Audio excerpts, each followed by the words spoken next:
Welcome to Kinky Knots Cafe, Proactive is the Way, where we provide you tools and resources to enhance your mind, body, and spirit. Get ready, folks. Let us nurture you from the inside out.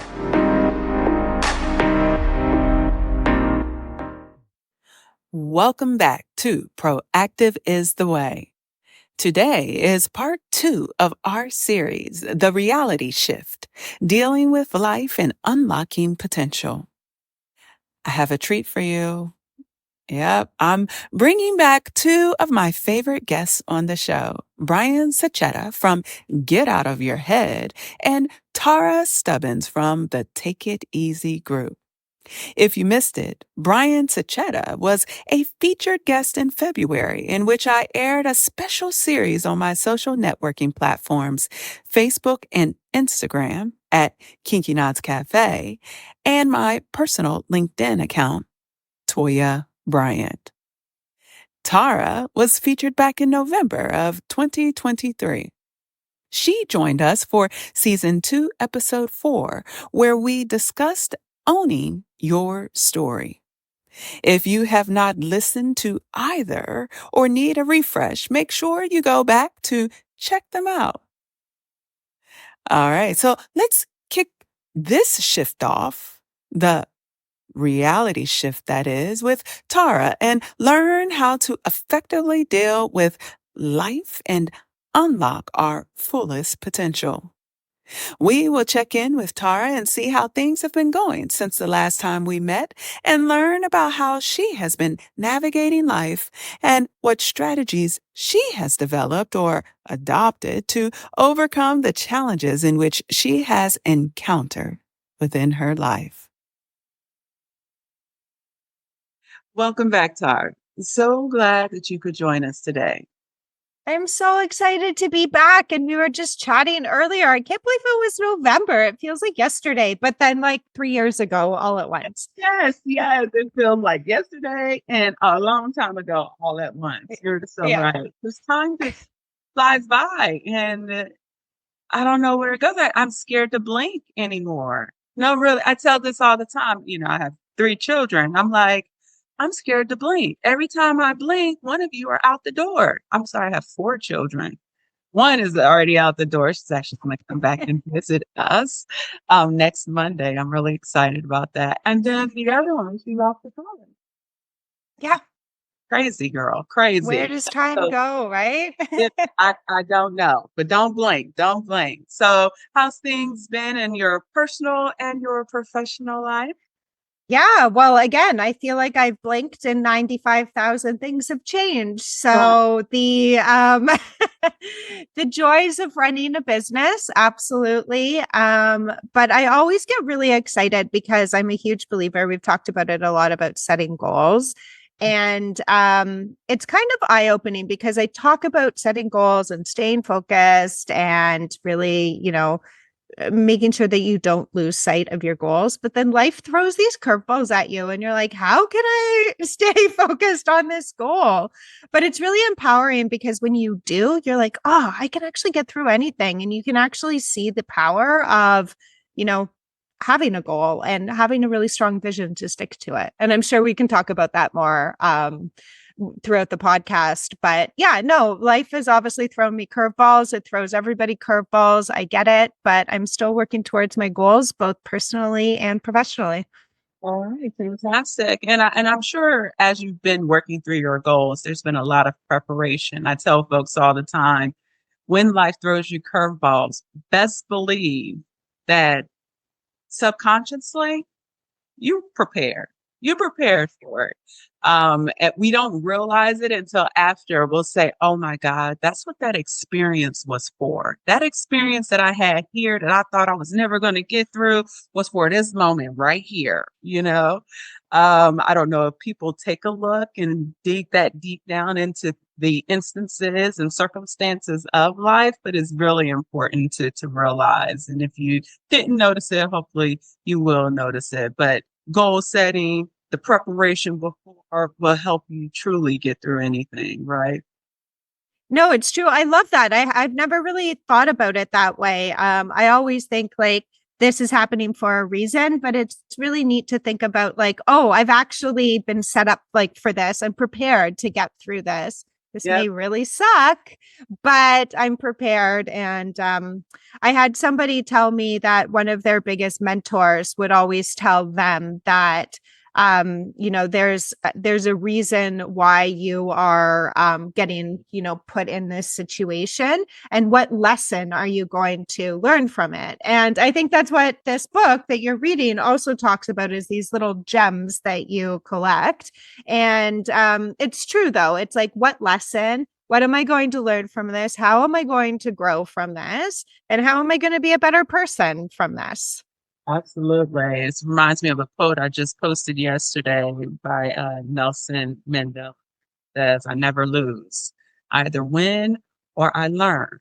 And you're right. When you're going through having these life experiences, we need to be more cognizant about what are we supposed to learn. I remember when my girlfriend, her son graduated from high school, and I remember giving him this box, and inside I put a quote.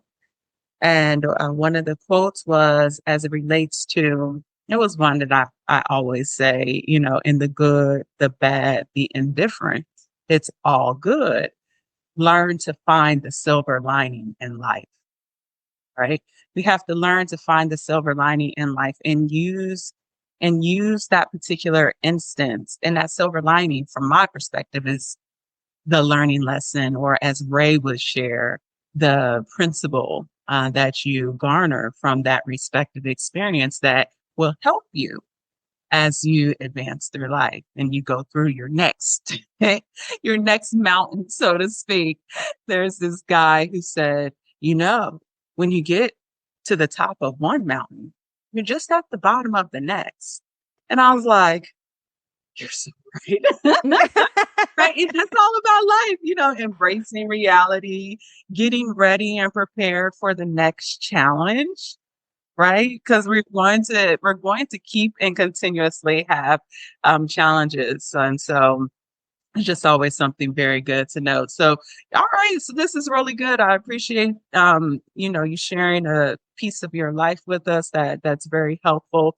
I think it really does speak to what we are going to talk about here today, embracing reality. And as we're embracing reality, how do we go about unlocking our fullest potential? And as you know, in our efforts to uh, do well in this space and to better understand how do we do this most effectively, especially here within Proactive is the Way, we've been reading 2 books. And this month, to help strengthen our understanding of this concept, the proclivities or predispositions that we lean on that may prevent us, or in the past prevented us from embracing reality and unlocking our fullest potential, and what steps we have to take in order to overcome. And so I shared earlier, Ray Dalio has his book, The Principles. I really love Ray. I think I shared with you, we're digesting his book because it's like 600 and 700. How many pages is it, girl? This is a big book. I was like, this is a whole nother, I don't even know what you want to call it. This is a year, not a month book club type thing. You know how folks be trying to read through books and stuff really quick. I'm like, no, some books you just need to take a step back and truly digest what they're saying, so that you not only just have this knowledge, but you can actually apply it, right? And when you digest it, you have that time to kind of build strategies to see if you can apply. Is this applicable? Determine, is it applicable to my life? And then be able to apply it. But Ray, he talks about, he shares within his book Principles, and we're focusing actually on, I think, the second book, first chapter, Embracing Reality. And he states that he compares life to a game, in which each problem he faces is a puzzle that needs to be solved. And each time he solves that puzzle, he acquires a gem, a principle that helps him to avoid the same problem in the future. And by collecting these gems, it helps to improve his decision-making skills and ascend to higher levels of play, in which the game gets harder and the stakes become even greater. So help me to understand within your own life, how do you view the process of navigating life? And what strategies have you developed or adopted to overcome challenges you encounter? Yeah, so I feel like I could talk about that question for 3.5 hours. I have a lot of different ways that I like to navigate, kind of what life throws at us. The one thing, as we've been talking, that's resonated with me that I wanted to share is that, we're always talking about overcoming problems and what is the next problem. But it's really, really important to live in the present, or else we're always going to be worried and anxious about like, what is life going to throw at me next? And you don't want to live that way. You want to be able to own every day and live every day to the fullest. And I really try to do that.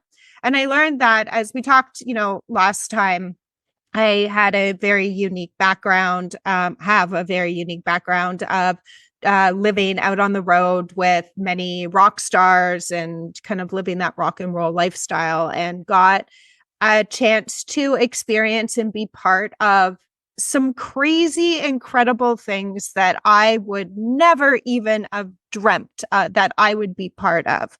VIP parties, private jets, yachts, like a backstage at the world's most biggest concerts, like all of these things. And I regret that I never actually took a moment to be like, oh, this is cool, because I was always thinking of what do I have to do next? Now, it was my job a lot of the time to think about what has to happen next for, these celebrities and rock stars' lives. But I never took a moment to go, oh, yeah, this is really cool. It was also before social media. So there was no, oh, let's take a selfie and, remember this moment. You didn't really carry around cameras or anything like that. So another reason why I never really thought about it. Mm-hmm. So today I try to live my life of, have I actually remembered today? Do I live today? Did I have a good day?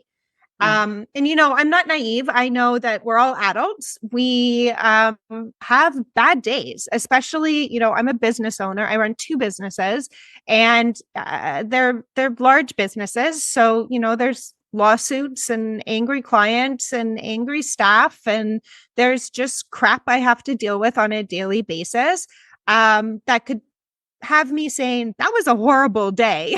I got sued today. That was bad. But I always try to think about it as, okay, did I spend my day really focusing and giving my 100% everything that I could give today on what I am passionate about? And what I'm passionate about is helping other people achieve their goals and running my business. That's my passion. That's what I love to do. So have I been able to do 100%, give 100% today on that? Yes. Okay. Have I been able to spend at least, 2 minutes today doing something or reflecting for myself?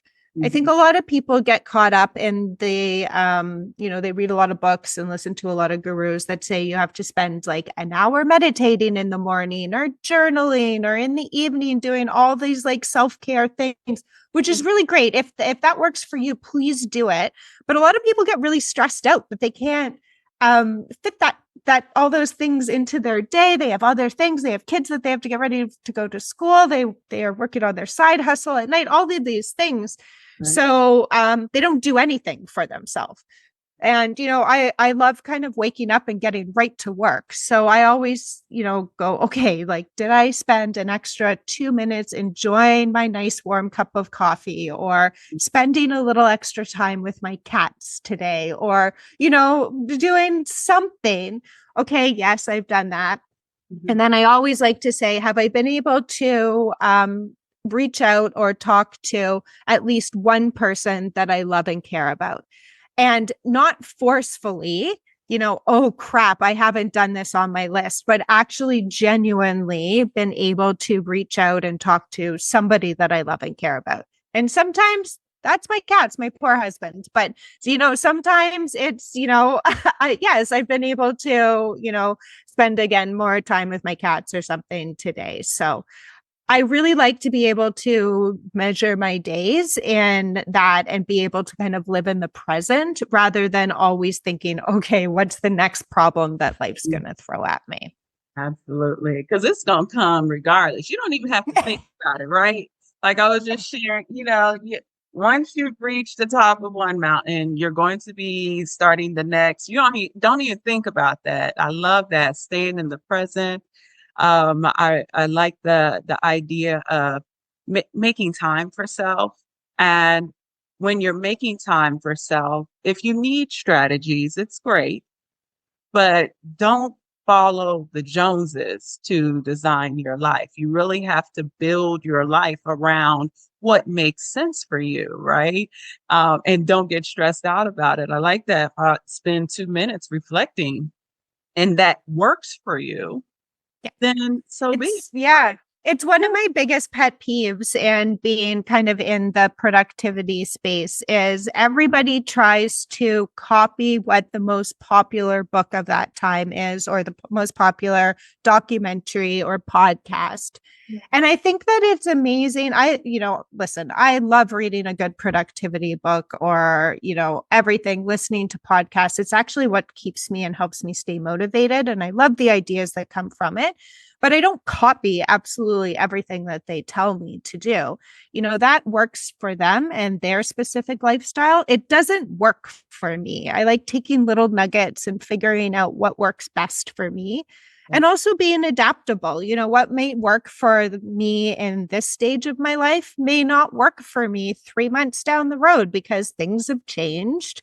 Things have become different. My goals may have changed. My priorities may have changed. So I feel like people get stuck in a routine, and then they go, oh, well, I'm bad at setting goals, or I'm horrible at a morning routine. But it's because they're trying to copy other people's. Yes, do what works for you. I love that. I really like that a lot. In our last podcast, Tiffany had asked me the question, and I like your idea about goal setting and making sure you're meeting your goals. She had asked the question. She's like, "Well, how do we define success?" Because you commented, as I was growing up, I was a people pleaser. I always did what everybody told me to do, and I was told I was too. We were people pleasers. Our parents told us what to do. We did it. We were followers, actually, and it was helpful. It was helpful to hear that she had that experience. But she said as she was going through life, she didn't know how to define success.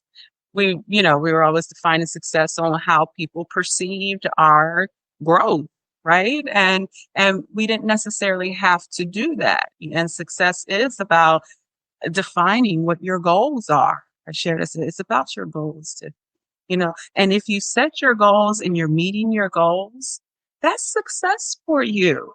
We don't have to sit up there and be like, I'm not, you call it the Beyonce of your life. You don't have to be Beyonce. You can be kind of like Beyonce, but you don't have to be Beyonce, right? You make your own Beyonce, and whatever works for you works for you. And don't get caught up on that, because we can lose ourselves in that and never accomplish, like you said, end up, what do they call, paralyzing ourselves, Yeah. right? Never accomplishing anything. So that's a beautiful thing. And I'm glad that you shared that with us. I like your little three-pronged approach there.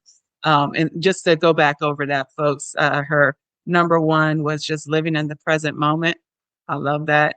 Number two, I really like the fact that you dedicate time for yourself. I think that's so important. Folks always talk about you can't pour from an empty cup. And some folks will say, no, you'll be refilled. I'm like, no, but you got to make time to be refilled so that you can continue to serve and give back to others. And then your third, always reaching out, making sure you're keeping those connections alive. I really, really like that. Thanks for sharing that. Don't you love her energy? It is so infectious. All right, so let's recap Tarra's three-pronged approach. Number one, live in the present moment. Number two, self-care is so important. definitely make sure you dedicate time for yourself. And number 3, connections.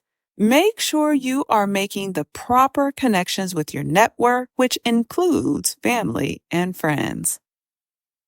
All right, let's connect with Brian and hear his thoughts. I want to start off and just say that, like, kind of in the spirit of one of Ray Dalio's principles that you just touched upon, which is embrace reality and deal with it, right? I think we have to state that, life is hard. There's a lot of things that happen to all of us that we don't wish for, we don't ask for.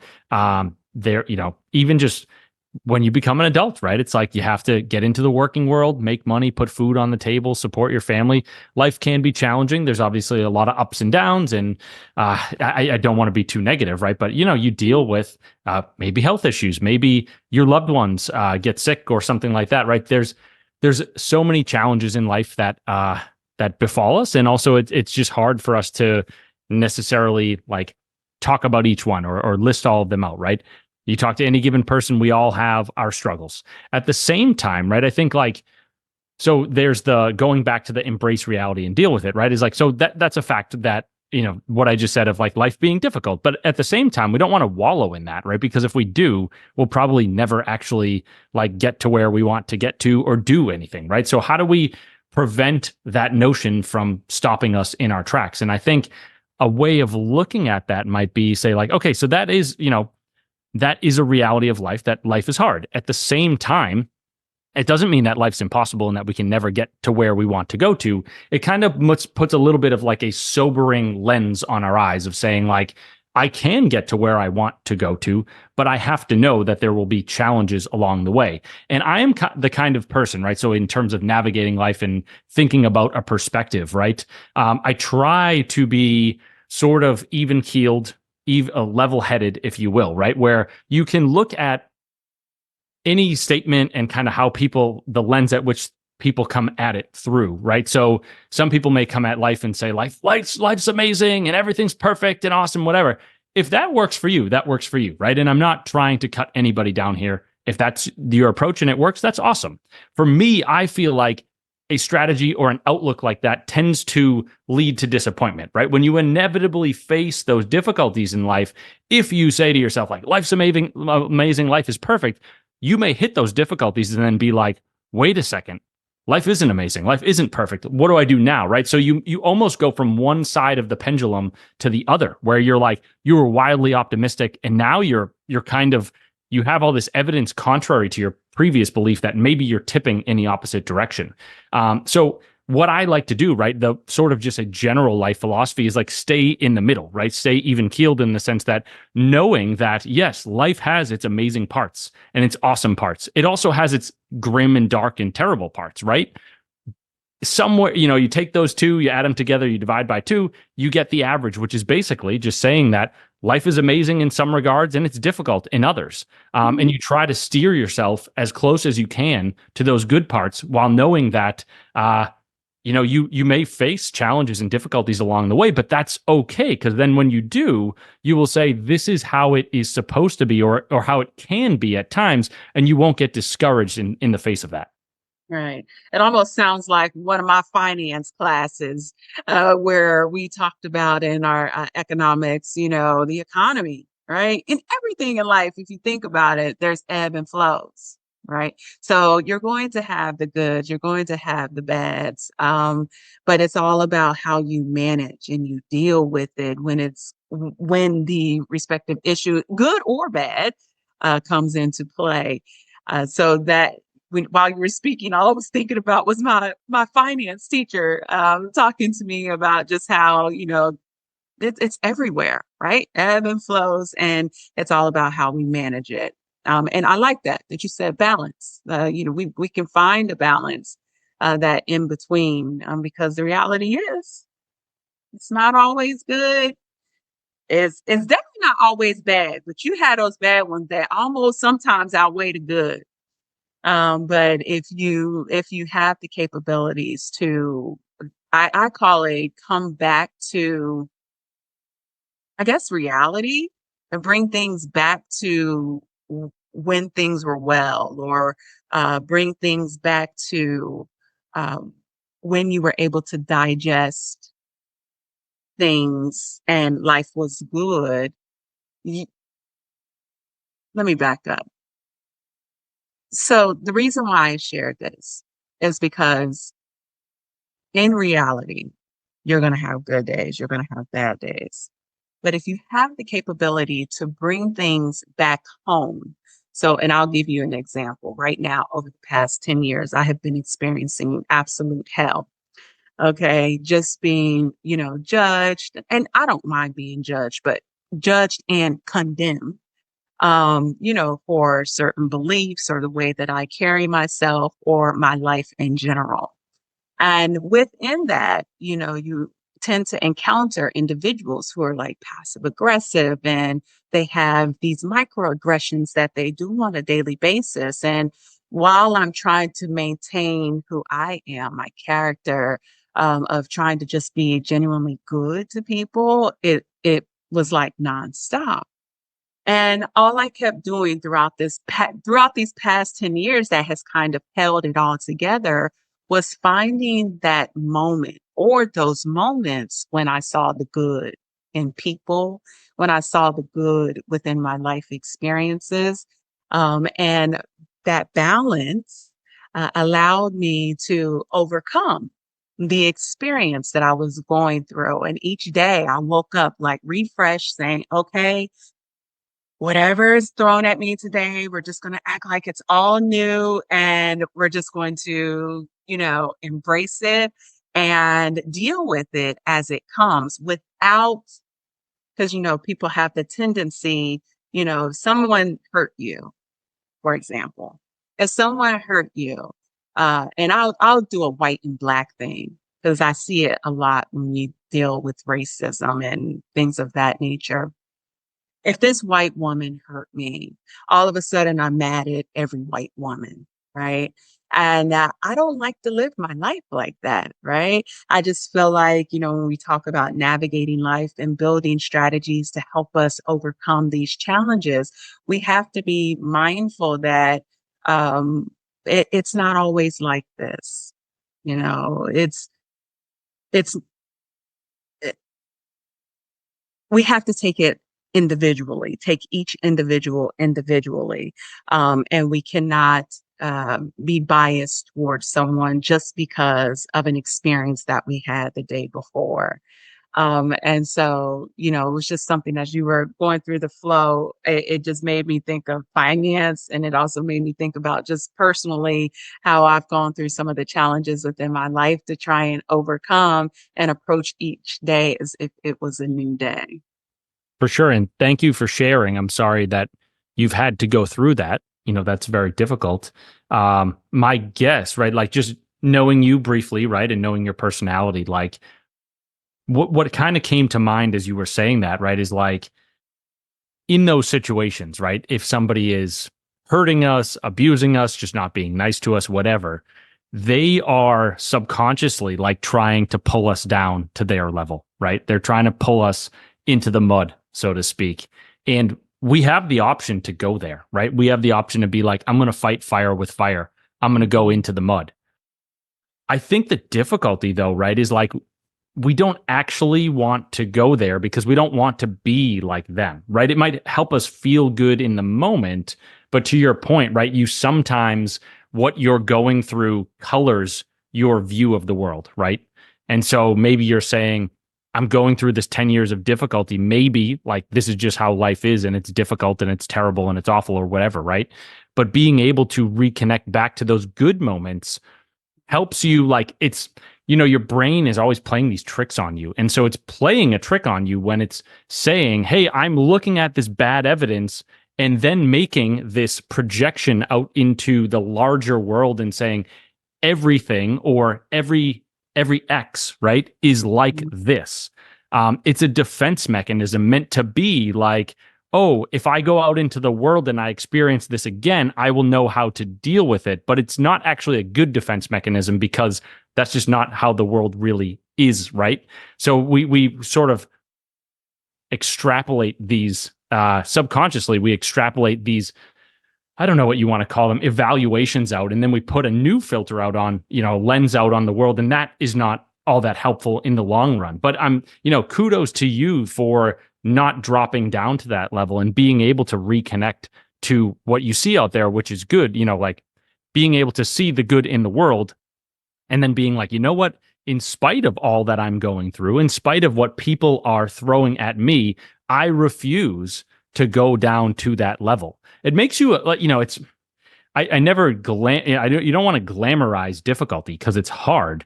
At the same time, however, I think after you've been through it, you can look back at it and say, I wouldn't want to go through it again, but it did change me and it probably made me a better, stronger person, if that makes sense.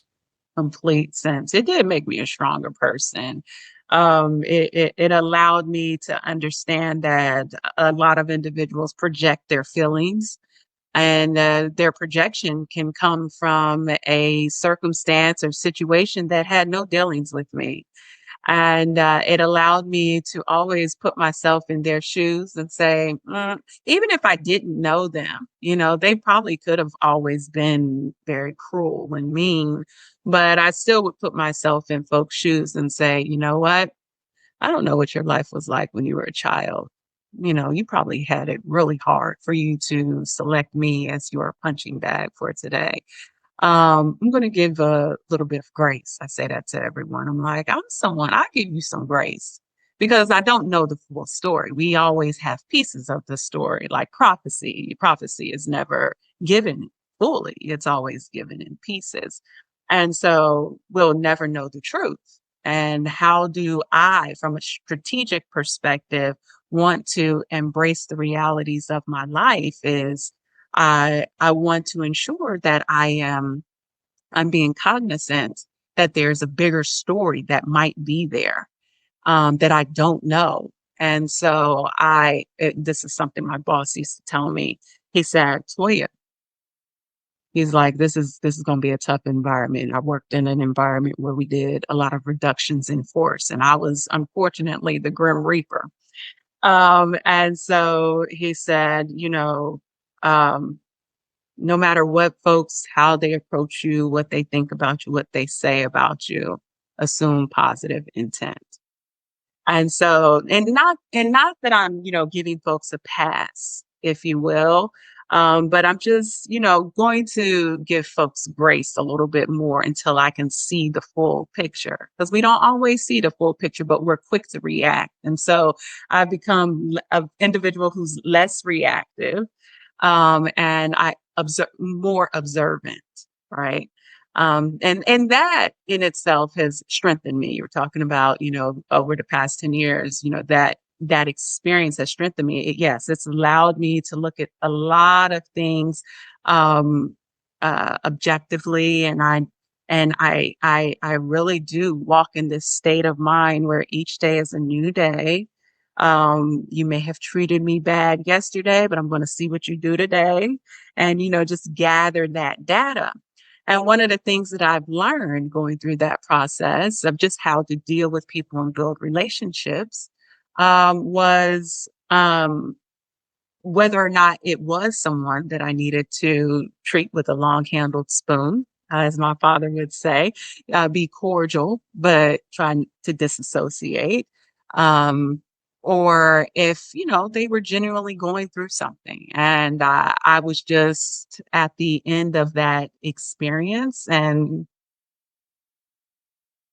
they felt compelled to leverage me as someone to help them feel better about themselves.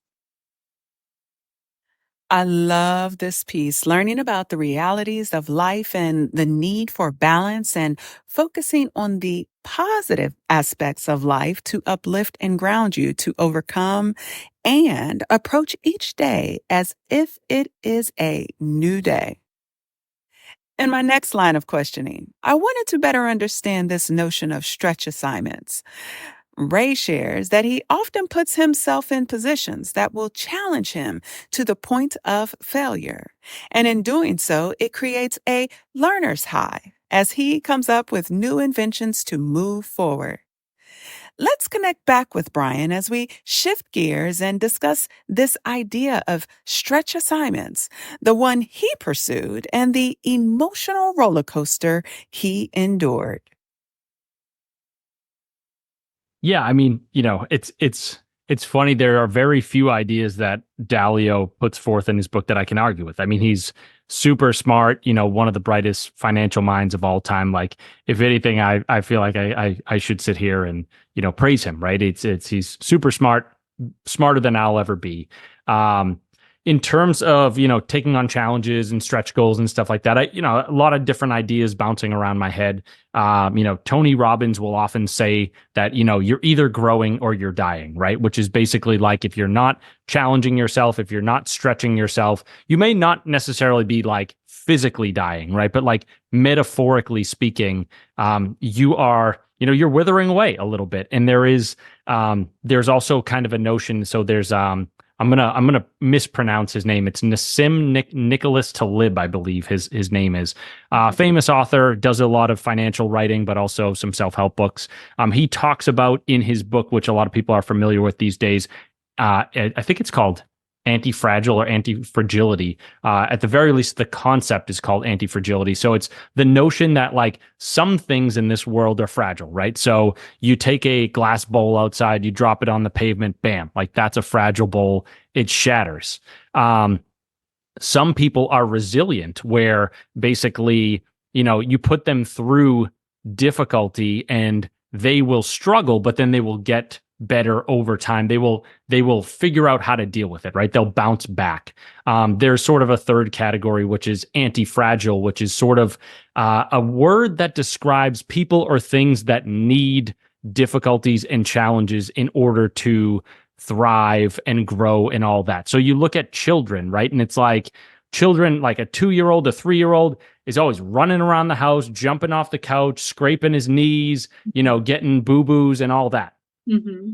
And you want to say to the kid, like, just sit down and stop, but that's how they learn and explore, figure out the world a little bit, and then start growing into a 4-year-old, a 5-year-old, a 10-year-old, whatever it is. So I think that basic philosophical concept applies here, where it's basically like, if you look at all of us, right? You say, a lot of people will say, I can't wait to retire and sit on a beach and do nothing all day. And hey, maybe for some people that is what they really want.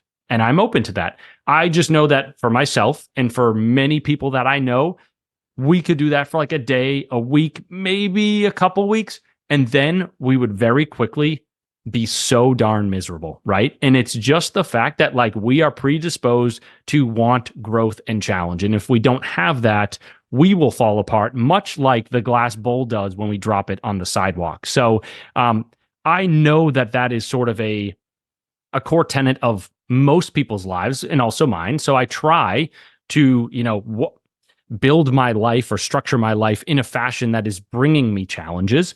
Some days it's easier than others. It's like, especially as you get older, right? You have a very busy schedule, and then all of a sudden the challenges like, maybe they don't fit in as much, right? But I do kind of go back to, just as one concrete example. So, it's always tough to give examples that center around yourself, because I'm not a self-centered person. I don't like, tooting my own horn, but it's just an example. So when I wrote my first book, I was very eager to be done with it. And I also just didn't know anything about writing and publishing and all that, right? So I was kind of like, the second that I feel as though I am complete on the manuscript, I'm gonna publish it, right? And now knowing it's like, okay, well, yeah, maybe slow down and do a little bit more editing, do some marketing, like sit on the manuscript for like 3 to 6 months, whatever. Anyway, I was like, okay, with that in mind, I'm looking out a couple months and I'm saying to myself, I think if I really pushed myself, I could finish the manuscript in that time, and then I can publish it, right? And I'm self-published, so I knew that once I had a finished product, I could just hit the button and upload it. And in some ways, it's funny because the moral of this story is like, it's a little bit, I don't know, ambiguous at the end, but it'll make sense when I get there. So, I worked very hard day and night on this manuscript. There was many nights where like I saw the sun come up, and I don't have that in me anymore, like that kind of energy. I'm, when I wrote the first book, I was like 26. Now I'm 34. I don't have that kind of, I'm still passionate about the work, but like, I don't know, I was still, had that kid energy, if you will. And so I really put in the midnight oil, or was burning the midnight oil, put in the hard work, all that. Where I'm going with this story is basically saying that, the deadline to actually publish the book, which you have to declare it in Amazon. If you want to do a pre-order, you have to say like, it's going to be out on this day. And Okay. because again, I didn't build in any time for marketing or whatever, I was like, that's the hard and fast deadline, because if that date passes and I don't have the manuscript, like Amazon, they penalize you. Basically, you can never do another pre-order again, yada, yada. Like they send an email out to all your pre-ordered customers and they're like, this, basically shaming the author, which is fair. But I was like, okay, I'm setting myself up for that. And I did reach the deadline, and I submitted the book, and, I published it. I did, maybe a few months later, I was like, okay, I missed a few commas. I'm going to go back and I'm going to update it or whatever. Why I tell that story is to say, so there's this thing called Parkinson's law, which I'm going to try to fudge it right now, and basically say that Parkinson's law states that the task that you have in front of you grows or shrinks to fill the amount of time that you have, right? So another way of looking at this is saying, if you want to get something done, give it to a busy person, right? Because if it's like, hey, you got 3 months to do one simple thing, you'll probably take all 3 months, and you probably won't even do that great of a job with it. Whereas if you are busy, and not overwhelmingly busy, but you are just busy, you're just cranking out tasks, somebody gives you something else, you just kind of check it off and you go, right? So where I'm going with the story is basically saying that it is advantageous to have a stretch goal like that and to have a deadline. At the same time, right? Nobody is, including myself, nobody is recommending that you set a goal that is such a stretch for yourself that it is completely unrealistic, right? So maybe in hindsight, I would say to myself, I could have used another couple weeks on that manuscript. However, the advantage or the upshot of that is that I did actually get the manuscript out, right? And so looking at it from the other perspective, if I said, I'll take a couple years, I'll figure it out, eventually I'll publish the manuscript, like, it may never have happened. So having that sort of sense of drive, sense of urgency can be good. It lights a fire under us and eventually gets us to follow through with our commitment. So I think that is important. And I've given a lot of different anecdotes, examples, whatever. So I'll pause there. Yeah, no, I really like the fact that you pushed yourself. You at least gave yourself a deadline to get it out. I am a proponent of getting things done. And what I mean by that is, once I am assigned a project and I have my deadline date, I'm going to push to get it done. If there are some pieces, and of course, we don't want to make sure there's major pieces that are not fully flushed out, I'm still moving forward. And I tell my sister this quote all the time. I oftentimes will be building the plane while I'm flying it. And that's because I really just want to if I have a goal and want to get something done, you want to get it done, and that's okay. As you were speaking, you reminded me of Darius, our author, and we'll talk a little bit about him here in a moment. But one of the authors that we're reading this month, but he talked about this book that he wrote. He stated that when he first published it, it wasn't even this name that he currently has, the Win Your Inner Battles. It was it actually was not an intriguing name at all, if I could be candid. I was like, yeah, why did you name it that? But he said he published it with that. But he said, after some years later, he decided to come back and do a revision on it. And that's common in the world of writing, right? That we are at a certain place at a point in time within our life, and the way that we understood and conceptualized things, etc., made sense. But then as time went on, we grew and we learned and we heard different things, and we went to different symposiums and read different books, and now our viewpoint might have changed. I share this because I think it hits the point with regards to what Ray Dalio said as it relates to evolution. Or as you mentioned, Tony Robbins stated, if you don't evolve, you die. And so it's a commonplace that we may put something together and it is a work of art. I'll give an example like the Bible. It is a work of art, but as time progresses and moves forward, and you have different technologies, different scientific discoveries, etc., it is okay to take a look at that and say, okay, does this make sense for now? Or is there opportunities to improve and expound on the teachings? And so, I just wanted to share that with you to say kudos to you for just going ahead and getting it done. I'm sure that, and the other piece is that we don't know 24/7 what's in your head, right? If you were to put it out anyways, just like if someone does a presentation, I tell folks all the time, if you're doing a presentation and you mess up, nobody is really going to know unless they had your written script word for word. They're not going to know. So if you could edit and play, and it's okay. And no one's going to know. It's like an actor, right? Or an actress. When they're on the screen, they're on the set and they got to remember their lines and then they forget their lines. What do? They ad lib, right? They throw in something and sometimes it's better. It's better than what was written. And that's okay. So I just thought I'd share that with you. So it sounds to me, I didn't hear one thing that I wanted to understand was, how did you feel as you were going through that respective stretch assignment? I know you said, okay, I had a deadline, etc.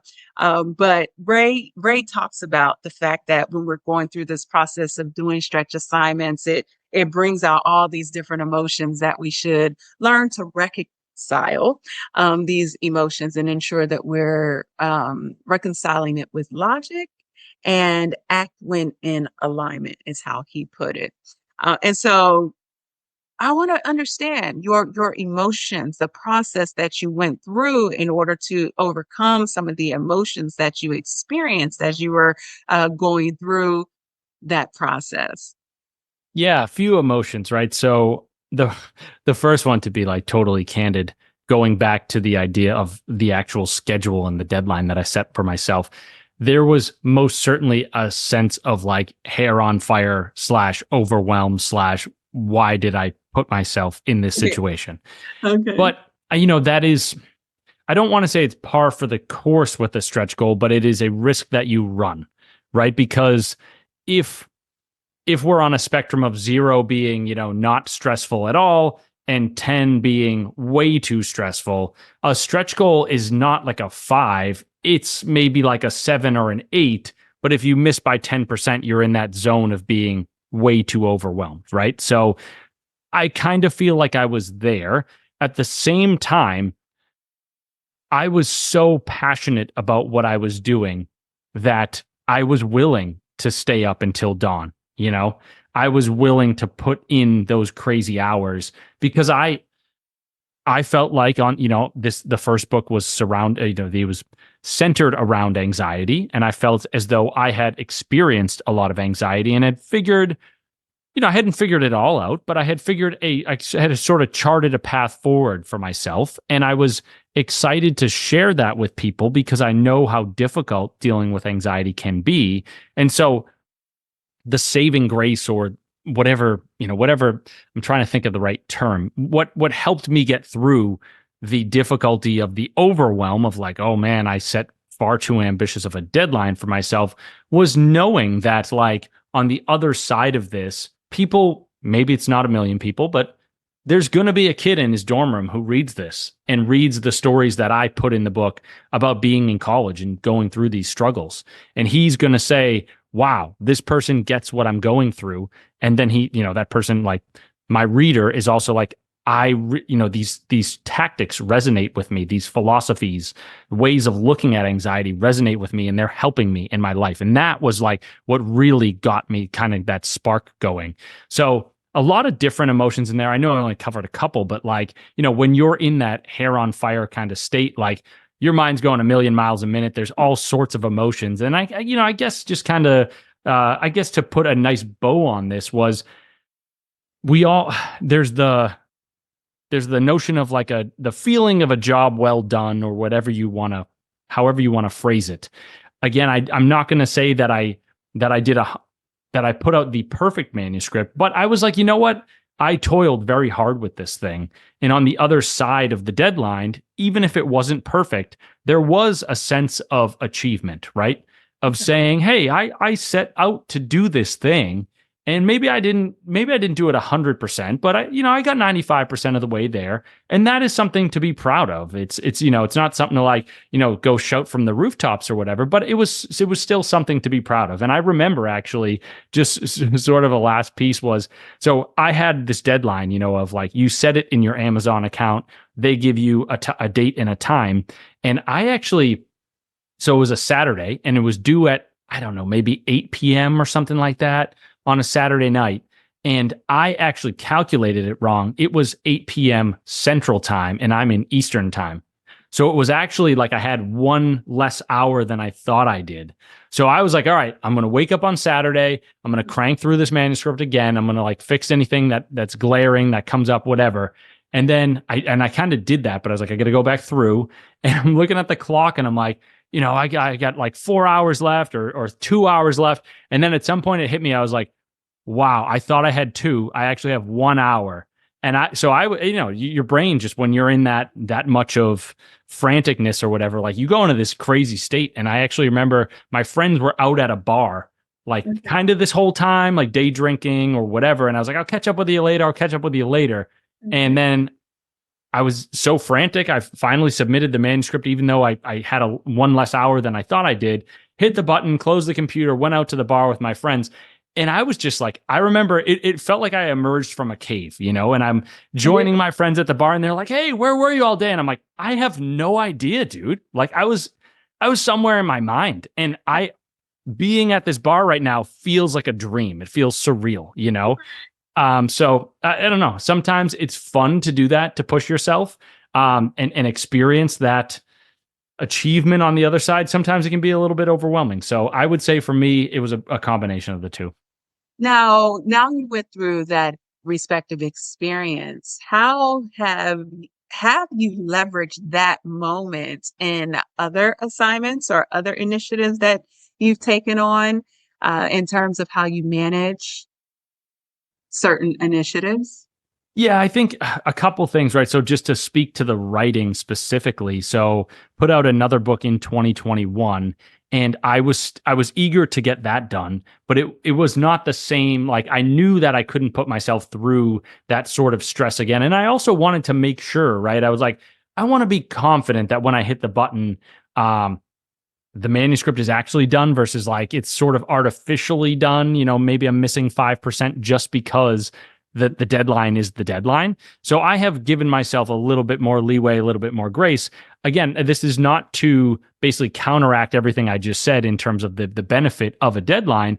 But I think for me, knowing that I already had lots of blog posts out there and one book already took the pressure off a little bit, to be like, I don't have to rush to get this second book out there. I'm still eager to get it out there, but it doesn't need to happen right now.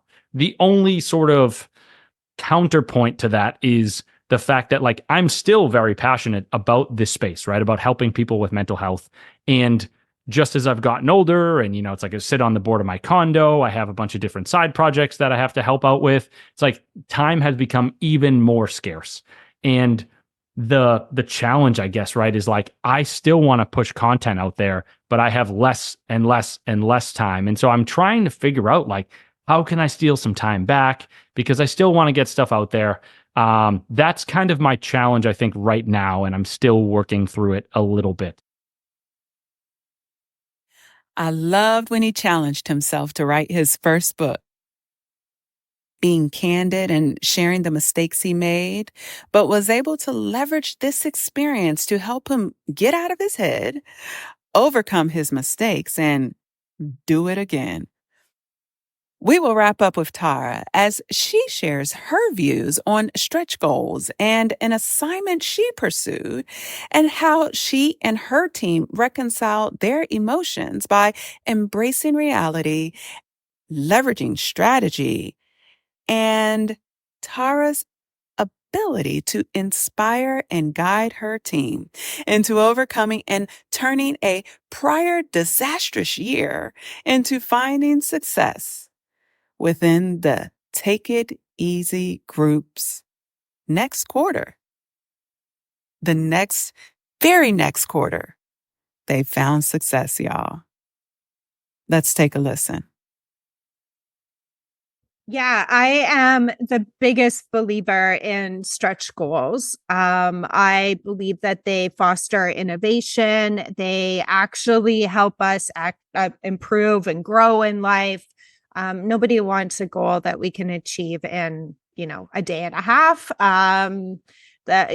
Of course, there's like miniature goals that you want to achieve, daily, but like a big goal in life, you don't want it to be too easy. So I am absolutely a massive supporter in stretch goals, and I set them all the time, and they grow bigger and bigger because I'm like, oh, I didn't think I was actually going to achieve that. And look at this, I achieved it. So let's set something even bigger this time.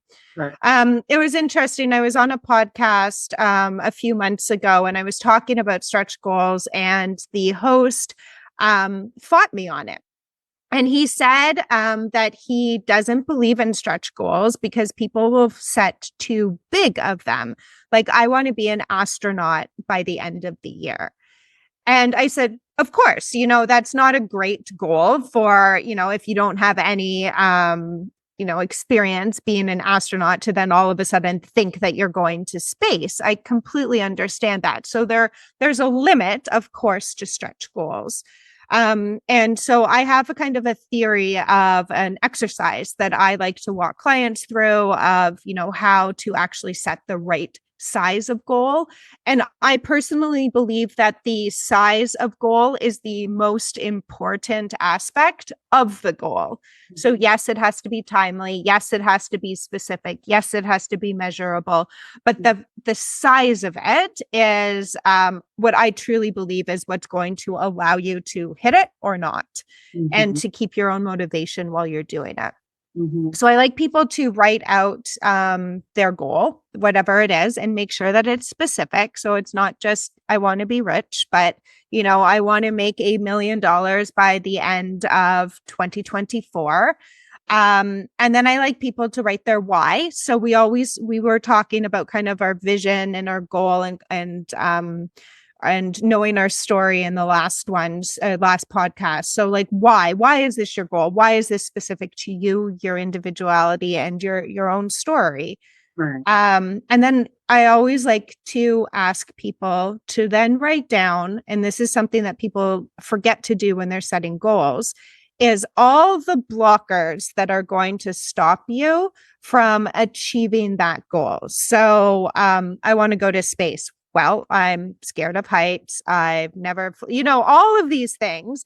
And then you can reflect on it and go, okay, is this a goal that I can actually get over all of these blockers and achieve this goal?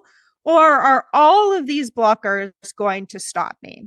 And if you look at all those blockers and think there is no way I can create any type of motivation to get me over these humps and to get me to achieving these goals, then the goal you've set is a little too much of a stretch. Right. Doesn't say you're never going to ever achieve it, but maybe you should break it down into achieving one of the blockers first, and then, allowing those blockers to actually be the building blocks for your bigger goal. Right. If you look at them in your goal and your blockers and think, yeah, I can get over this. This is going to be hard, but like, I feel they're motivating, and I can see that, this one blocker is going to be really hard, but I can do it. Then that you've actually created the motivation that you can and will achieve your big stretch goal.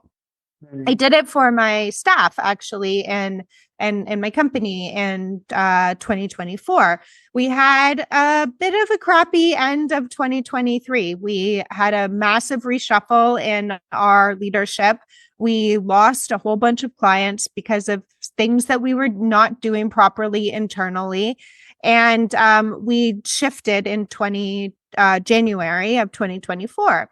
And the way that I shifted it was I said, we're going to hit this massive goal that we have never hit before in the history of our company. And sure, we've had a downward spiral, but we are going to change that by concentrating 100% on this upward momentum.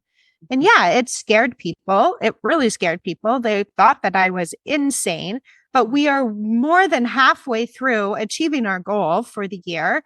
And it's not even halfway through the year. So people, people are more motivated to work towards that goal instead of being caught in that kind of depression. This company is failing. What are we doing wrong? They all bound together and created this awesome environment to, teamwork and to create this massively successful company again. Right. I like how you leverage the SMART principle in order to, and not only within your clients, but also within your own company to help you find success or redefine what success is going to look like for your company. I love that you use that. And then secondary, that you were not, that you were open and receptive to taking a step back and saying, hey, how can we become better, right? So looking at what are your challenges, where were your failures, and then restructuring your business in order to find success. And I think you shared earlier, people are just fearful, I guess, that when they go off track or feel like they're going off track, that they can't get back on it. But if you, like you did, take a strategic approach to saying, okay, where are we? And where do we want to be? And then really starting to define that. And if it is in that you have to take a step back or you have to restructure, going ahead and doing that, right? Going ahead and digesting that pain point so that you can then move forward. And it's okay. It's okay that sometimes we have to take a step back. Even in my own business, I'm like, I got to take a step back because there's some other things that I need to get done in order for me to be able to truly propel this. And maybe I'm off market for, 2-3 months, but that doesn't stop me from coming back. Right. And for you, I like that you said, you was like, yes, we didn't do well, but we're about to go bigger. I know that scared a whole lot of folks. They're like, wait a second, because what is natural is when things are not going well, right? You just take a step back completely, but you're like, nope, we've already gone through. We've already done the assessment. We know where we failed. We know our blind spots. Now I know how we can be successful. Let's give ourselves a little challenge. I like that. We've learned our lessons. We have our gems. We have our principles. We learned them. So let's take those and run with them. Yeah. Let's turn up the volume now. I would be scared too, but I'm all for you. Because the power of a leader, if the leader can envision it and really has within their heart and it knows, oh my God, those were just some setbacks, but we do have the capability and can put that vision forward and inspire you through your words and also through your being strategic, right? You can't just be a whole bunch of talking. You're not really sitting down and being strategic about it, but you're being strategic about it.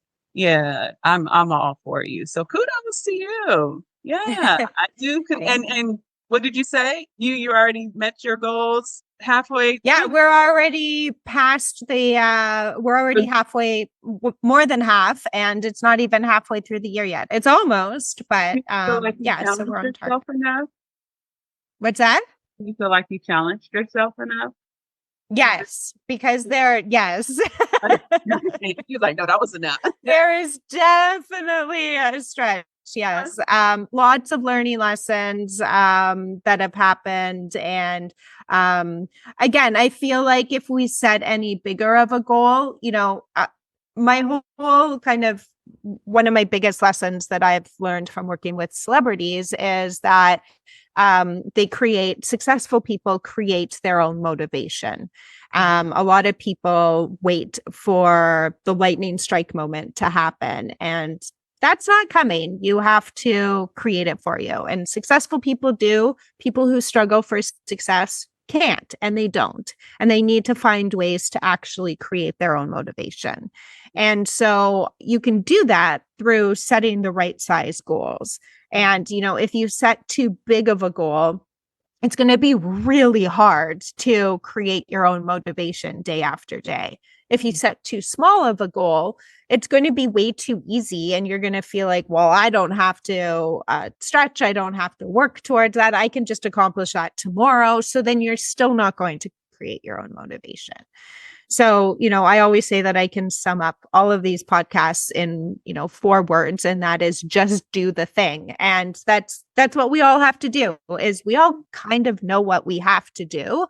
It's just trying to get past those blockers to just do it. And there's millions of different techniques, and knowing which one is good for you and not trying to copy, what we were talking about before, what other people are doing is really the way to kind of push past those blockers and really be able to just do the thing and push towards success. So if I had created an even bigger goal, I think my team would have all quit, and it would have just been me pushing towards the goal. It was still a bit of a fight to get here, but I absolutely love that we proved that we can do it. And yeah, just the morale and everything is so big and strong, and it's kind of done what we wanted it to do. And yeah, I'm going to set an even bigger goal next year, of course.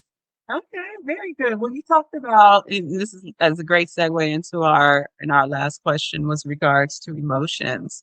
In that process, when you do take on stretch assignments, how it is scary. Your team was like, "What? Are you crazy? We just went through HE double hockey sticks in 2023, and you trying to do what?" Right.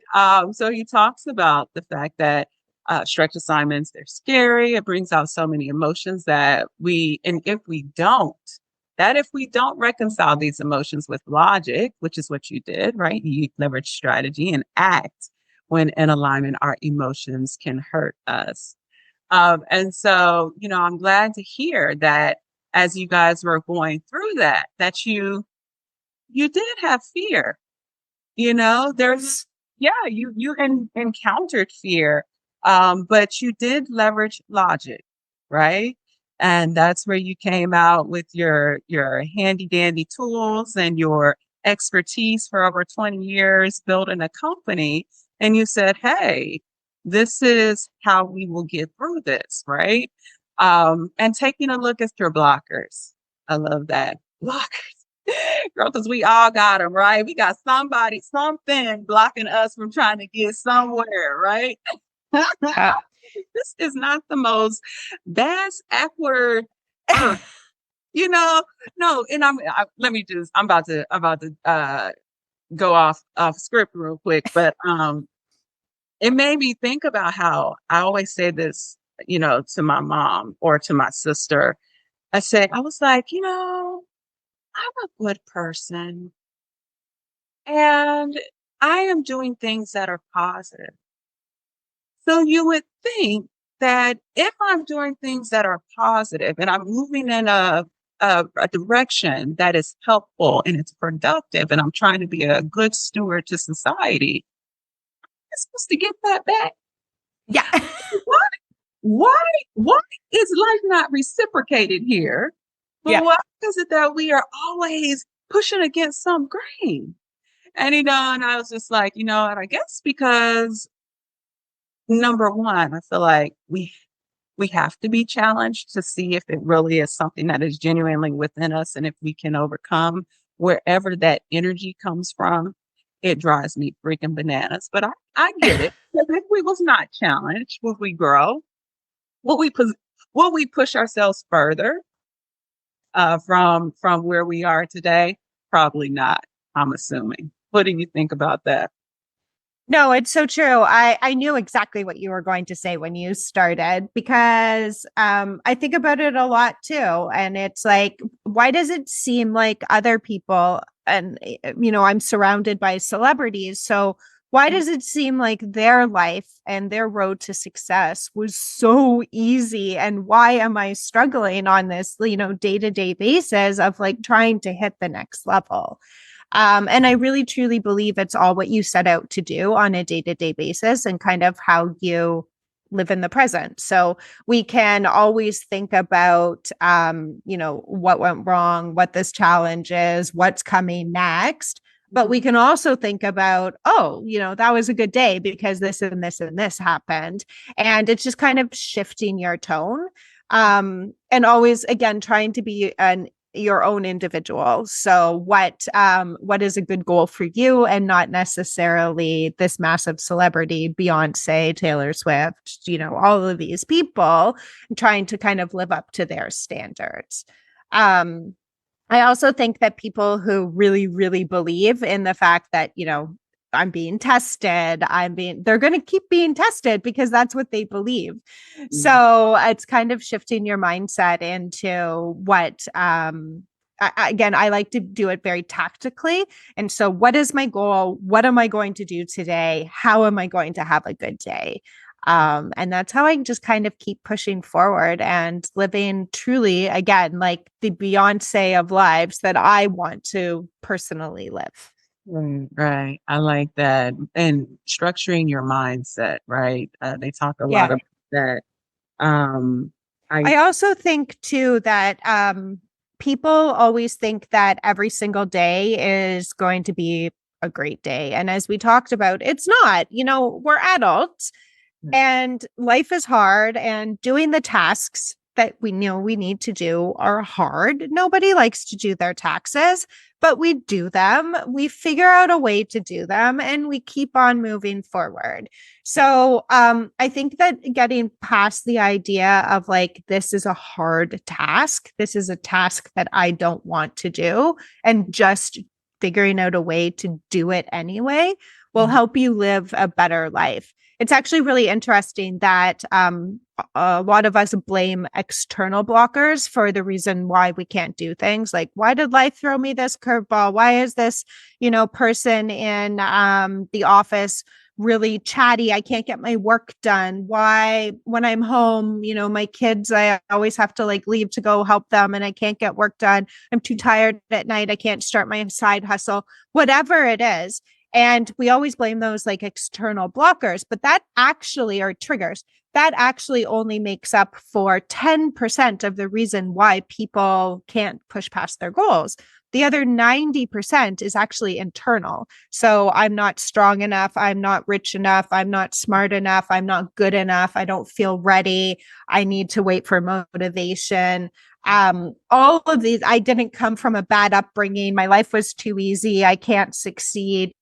All of these things that people will blame themselves for are the reason actually why people don't achieve their goals and why people always think that, life is hard. But if you can just push past those hard moments, yes, it's hard. It is definitely hard. We can all achieve kind of those goals and those dreams that we're pushing forward to.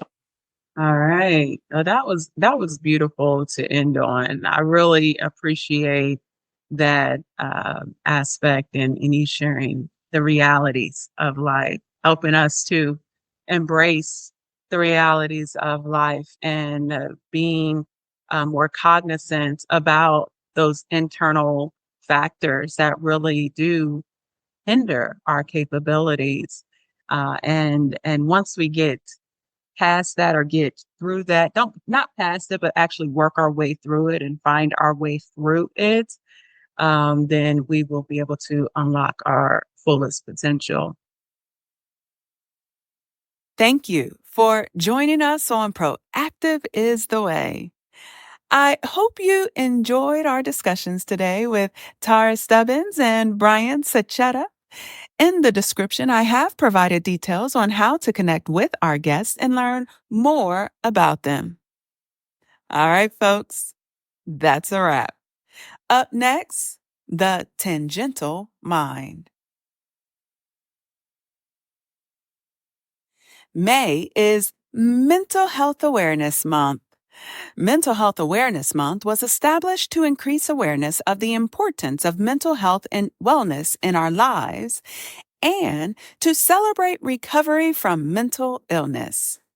One of the primary goals is to increase awareness about the vital role mental health plays in our overall health and well-being and provide resources and information to support individuals and communities who may need mental health support. To learn more about mental health and acquire assistance, please visit the Substance Abuse and Mental Health Services Administration at findsupport.gov. Join us in 2 weeks as we kick off our next series on the laws of human nature. We are going to focus on another one of Ray's principles about understanding people and how we are wired differently. Ray shared that because of the different ways that our brains are wired, we all experience reality differently, and any single way can be viewed with a different lens that may appear distorted to those looking at it from their point of view. Well, this reminds me of the madman story. I first saw this story on Facebook at Yugo Wire Billy TV. The individual who posted it, his name was Walo Ziei. It's a story about a man who was concerned with why people thought he was mad. So he wanted to better understand, well, why do people think I'm mad? And he posed the following question. Just because I don't see things the way other people do, does that make me a madman? And the person he asked stated, well, no. And so he bent down, wrote a lowercase m in the sand, and asked the person what he wrote. And from where this person was standing, he said, well, that's an M. And he responds, well, you only see an M because of the angle at which you are looking at it. If you turn it upside down, you'll see a W. And if you look from this angle, it could be a 3. And if you look at it from this angle, it can be an E. And so the man concluded, well, the fact that I don't see things at the perspective that everyone else is seeing it doesn't make me a mad man. And so this is a learning lesson to us all, right? Life is all about perspective and making sure that we are cognizant that we are all just wired very differently and being more open and receptive to our differences and finding a way to effectively leverage these differences within our lives as we are making decisions can be so helpful. So last season, we actually helped with this, right? By reading the 6 Thinking Hats. And if you missed it, that episode, check out season 1, episode 15 and 16, titled Get Your Mind Right. And we also checked out Dale Carnegie's book, How to Win Friends and Influence Them, in season 1 as well, episode 24 and 25, A Guiding Team. And so this information, that we provided last year, it was so helpful. But as I was digesting these pieces of literature, I wanted to hone in on how to simplify this process of understanding our thought process, how to effectively engage each other, and just overall our human behavior. Is there a code, a rule, a law within behavior that unifies us to make this process easier? Well, apparently, there are some laws that may possibly exist. And over the next 3 months, we are going to learn about the laws of human nature, a book by Robert Greene, and garner an understanding that no matter our color, gender, or socioeconomic class, there are some key unifying traits in which we all possess. And we will learn more about these traits to continue on this journey of knowing why people do what they do. And as the author, Robert Greene, shares, how to leverage this information to learn how to detach ourselves from our own emotions and master self-control.